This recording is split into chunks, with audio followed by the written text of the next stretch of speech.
পৰহিৰ ভিতৰত দৰমহা নহয় আপুনি এতিয়া দিব লাগিব দৰমহা এতিয়া দৰমহা আপুনি দিব লাগিব বাস মই 2-3 মাহৰ ভিতৰতে ধৰিলো এতিয়া বস্তুটো কি হৈ আছে বস্তুটো মানে কি হৈ আছে কি কাৰণে আপোনালোকে দৰমহা দিয়া নাই চাওকচোন কষ্ট কৰি এই মহিলাখিনি নিজৰ ঘৰৰ ল'ৰা ছোৱালী এৰি কাম কাজ কৰি ল'ৰা ছোৱালী পঢ়াই আছে সিকিউৰিটি কৰি পেলাই মহিলা মানুহ দেই পুৰুষ মানুহ নহয় প্ৰথম কথা পুৰুষ মানুহ নহয় মহিলা মানুহ এই গোটেই কেইজনীয়ে কাম কৰি আছে কষ্ট কৰি আছে নিজৰ ল'ৰা ছোৱালী পঢ়াইছে এওঁলোকে কৈছে কাৰোবাৰ এডমিশ্যন দিব লাগে কাৰোবাৰ টিউশ্যন ফিজ দিব পৰা নাই 3 মাহ যদি আপোনালোকে দৰমহা নিদিয়ে দাদা মই কি কম কওকচোন মই ক'বলৈ ভাষা নাই মানে কি কাৰণে এনেকুৱা কৰিছে মই এই বস্তুখিনি মানে দুৰ্ভাগ্যজনক মানে আৰু আপোনালোকে আপোনাৰ নামটো কি আছিল কি গোস্বামী সঞ্জয় কুমাৰ প্ৰসাদ আপুনি এই গোটেইখিনি চোৱা আপুনিয়ে হে হয় এতিয়া বস্তুটো আপুনি এইটো ৰাইট হৈছে নে ৰং হৈছে মই এটা কথাত কৈ দিওঁ আৰু তেখেতে সব পৰহিনা হৈছে দাদা পৰহিনা গৈ গেলে তেখেতক আমি চেলাৰীৰ কথা সুধিছে ইহঁতে সুধাতে তেখেতে কৈছে কি 6-7 মাহ চেলাৰী নহ'ব আপোনালোকে সেনেকৈ কাম কৰে যদি কৰক যদি নকৰে ইয়াৰ পৰা ওলাই যাওক বেলেগ কাম বিচাৰক কি কাৰণে কৈছে আপুনি না আপুনি কি কাৰণে কৈছে প্ৰসাদ ডাঙৰীয়া না প্ৰসাদ ডাঙৰীয়া আপুনি কি কাৰণে কৈছে মোক এইটো কথা কওক সব 6-7 মাহ চেলাৰী নহ'ব এইটো কি কেনে ধৰণৰ কথা এইটো এওঁলোকে আপোনালোকৰ আণ্ডাৰত হয়নে নাই ষ্টাফ কলেজৰ আণ্ডাৰত নহয় এওঁলোকক দৰমহা দিয়া দায়িত্ব আপোনাৰ হয়নে নাই মই এম আই ৰং অৰ ৰাইট দেন আৰু দৰমহা দিয়ে আছো আৰু ক'ত দি আছে 3 মাহ পোৱা নাই কি দি আছে বুলি কয় কালি পৰহিৰ ভিতৰত দৰমহা নহয় আপুনি এতিয়া দিব লাগিব দৰমহা এতিয়া দৰমহা আপুনি দিব লাগিব বাস মই আপুনি কথা নকব ইয়াতে এইবোৰ যদি আপুনি যদি ভাবিছে যে এই মানুহখিনি সহজ সৰল মানুহখিনি কেনেকৈ ঠগি যাব এই মহিলা মানুহখিনি সেইটো নহ'ব কিন্তু আৰু কৰিব দিয়া নহ'ব সিহঁতে দিয়া নাই আপোনালোকে ৰিলিজ কৰি দিয়ক সিহঁতক যিখিনি পাবলগীয়া আছে এই 3 মাহৰ দৰমহা দিয়ক আৰু ৰিলিজ কৰক কিন্তু সেই বুলি আপুনি এইটো ক'ব নোৱাৰিব যে আপুনি সেইদিনা পৰহি নে কি কাৰণে অলপ কৈছে 7 মাহ 8 মাহ হ'ব পাৰে যে আপোনালোকে দৰমহা নাপায় কি কাৰণে কৈছে আপুনি এইটো আপুনি ভাবিছে নেকি চাওক মানুহখিনি মই কৈ আছো পেপে ভাতে কিবাকে নিজৰ ইচ্ছামতে কৰা নাই নিজৰ তেনেহ'লে ভাবক এনেকুৱা মানুহে কষ্ট কৰি হেৰি কৰি আছে তাৰপাছত আপুনি 7 মাহ নাপাব আৰু এই চিকুৰ আপোনাৰ এডমিশ্যনৰ কি 1000 টকা লাগে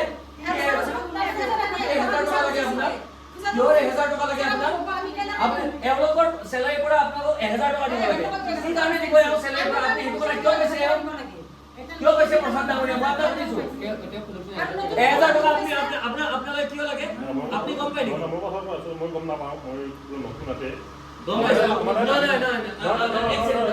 এক ছেকেণ্ড মই যোনে কৈছে প্ৰথমতে তেওঁলোকক আপুনি কিয় ক'লে 1000 টকাকে আপোনালোকে দিয়ক আৰু নিদিয়াৰ কাৰণে ইহঁতৰ প্ৰতি আপোনাৰ কি আক্ৰোশ মূলক তেনেহ'লে দাদা মই আপোনাক সন্মানে চাওক আমি মানুহবিলাকক আমি বেয়া ব্যৱহাৰ নকৰোঁ খোলা কথা আপুনি যদি আপোনাৰ কৰ্মৰ ওপৰত ডিপেণ্ড কৰি আপুনি যদি কৰ্ম ভাল কৰে আমি সন্মান কৰিম আপোনাৰ বয়স মোতকৈ সৰু হ'লেও মই সন্মান কৰিম আৰু যদি কৰ্ম বেয়া আপুনি মোতকৈ যদি বয়সত ডাঙৰ তথাপিতো আপোনাক মই কোৱা অধিকাৰটো মোৰ আছে আৰে মই আপোনাক এটা কথাই কৈছো আপুনি এওঁলোকৰ পৰা 1000 টকা বিচাৰিছে প্ৰত্যেক মাহে এওঁলোকে চেলাৰীৰ পৰা ওলাই দিব লাগে কি কাৰণে চেলাৰীৰ পৰা ওলাই দিব কি কাৰণে ইমান কেইজনী মিছা কথা ক'ব আপোনাৰ আপুনি ভাবে নেকি 10000 টকা চেলাৰী পোৱা মানুহটো এনেকৈ মিছা কথা কৈ বুলি 9,500 টকা চেলাৰী পোৱা মানুহে মিছা কথা কয় কথা মিছা কথা নক'ব প্ৰসাদ ডাঙৰীয়া এইবোৰ কি আৰু আপুনি এই এওঁলোকে চাকৰিৰ সময়ত কিমান টকাকে লৈছিলে মোক সেইটো কথা 3000 কে আপোনাৰ এইটো কিহৰ বাবদ হয় ড্ৰেছৰ বাবদ হয় নেকি আপুনি 3000 লয় মই এনেকুৱা দেখাই দিওঁ নেকি যোনে 1500 লয় 1000 লয় আছে দাবী নাই কিন্তু দাবী নোহোৱাকে 3000 কে চবেই কেনেকে দিলে গৰীব কাৰণে আপুনি ঠগাই খাব নেকি আৰে মানুহখিনি সহজ সৰল গৰীব কাৰণে আপুনি ঠগাই খাব নেকি আৰে আপুনি হেল্প কৰাটো ভাল কথা হেল্প কৰিলে আপোনাক এপ্ৰিচিয়েট কৰিম কিন্তু নমাৰ আনিব বাইছে মই এটা কথা আপোনাক সুধি আছো আপোনাক 3 মাহৰ দৰমহা নিদিলে আপুনি কওকচোন আপোনাৰ কেনেকুৱা হ'ব আপুনি ঘৰ চলাব পাৰিব নাই কেতিয়াও নোৱাৰে এই সেই পৰিস্থিতি আজি এই প্ৰত্যেকজনী মানুহৰ ঘৰত হৈছে আৰু মোকলাই দিয়ক আৰু তাৰ পাছত নেক্সট আৰু ইন ফিউচাৰ কাবাক যদি আপুনি কিবা ক'ব লগা আছে কাবাক কিবা লগা আছে লেটাৰ ৰিটেনত দিব তাৰ বাবে গুৱাহাটী মহানগৰীত আপোনাৰ গোস্বামী সিকিউৰিটি সাৰ্ভিস আপোনাৰ লাচিত নগৰৰ এই বৰা ছাৰ্ভিচেৰে সোমাই সেই লাচিত নগৰৰ এই ৰাস্তাটোতে ইয়াতে এওঁলোকে ষ্টাফ কলেজৰ এইবিলাক গোটেই ষ্টাফ কলেজৰ তেওঁলোকে চিকিউৰিটি তাতে কৰে আৰু তাৰ পাছত তেওঁলোকক আজি 2 মাহ 27 দিনৰ দৰমহা দিয়া নাই, প্ৰায় 3 মাহৰ দৰমহা। তেওঁলোকে বাৰম্বাৰ আমাৰ ওচৰত এই অভিযোগটো দিছিলে, কিন্তু বাৰম্বাৰ এওঁলোকক যেতিয়া সোধা হয় তেওঁলোকে কয় যে 7 মাহৰ দৰমহা নাপাব পাৰা। এওঁ ইয়াৰে স্বত্বাধিকাৰী বুলি শুনিছোঁ, মিষ্টাৰ প্ৰসাদ। কি প্ৰসাদ আপোনাৰ নামটো? সঞ্জয় কুমাৰ প্ৰসাদ ডাঙৰীয়া। এওঁ কয় যে 7 মাহৰ চেলাৰিও নাপাব পাৰা, যদি কাম কৰিব মন নাই তেনেহ'লে ওলাই যোৱা। ইয়াৰ উপৰি এটা ভয়ংকৰ কথা আৰু দুখ লগা কথা, এই মানুহকেইজনী মুখলৈ চাওকচোন, এওঁলোকে দৰমহা কিমান পায় জানে? 9,500 টকা পায়। 1 মাহ কাম কৰি 9,500 টকা দৰমহা পায়। আৰু তাৰ পাছত এই প্ৰসাদ ডাঙৰীয়াই এওঁলোকক কয় যে 1000কে টকা তোমালোকে আমাৰ অফিচত আহি দি যাবা।